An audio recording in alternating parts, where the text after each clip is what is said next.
আমি বলছি এই যে আইএএস গুলো আছে যারা মমতা ব্যানার্জির পিছন পিছন দৌড়ায়, ওদের আরেকবার বলুন তো আইএএস এর পরীক্ষা দিতে একজনও চান্স পাবে না। আমি বলে দিচ্ছি একজন আইএএস চান্স পাবে না আজকের দিনে। এই ডাব্লিউবিসিএস গুলো যারা এক্সট্রা ডিএ নিয়ে ঘুরে বেড়াচ্ছে, তাদের বলুন তো আরেকবার ডাব্লিউবিসিএস দিতে একজনও চাকরি পাবে না। আমি আপনাকে বলে দিচ্ছি একজনও পাবে না। এরা কেউ পাবে না, কিন্তু এদের মধ্যে দম নেই আজকে প্রতিবাদ করার। আপনি দেখুন এইখানে 26,000 ছেলে মেয়ে চাকরি গেছে, কিন্তু এখানে যারা ধর্ণা দিতে এসছে তাদের সংখ্যা মেরে কেটে 200 থেকে 300। কেন?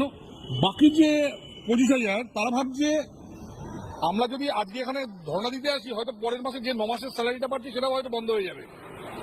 আজকে তো পুরো শিক্ষক সমাজের নেমে যাওয়া উচিত ছিল। শিক্ষক সমাজের এত বড় স্খলন হয়েছে যে বাকি শিক্ষকরা কেউ এদের পাশে দাঁড়াচ্ছে না। তো তোমাদের সঙ্গে এরা 9 বছর 10 বছর চাকরি করলো, এরা অন্যায়ভাবে এদের চাকরি গেল, তোমরা বাকি শিক্ষকরা নামলে না রাস্তায়। আমি শুধু আমি এই 25,000-এর মধ্যে মাত্র 100-200 জন নেমেছে, বাকিটা নামেনি কেন? মেরুদণ্ড ভেঙে গেছে। বাংলা হাটের আরো খবর দেখতে নজর রাখুন।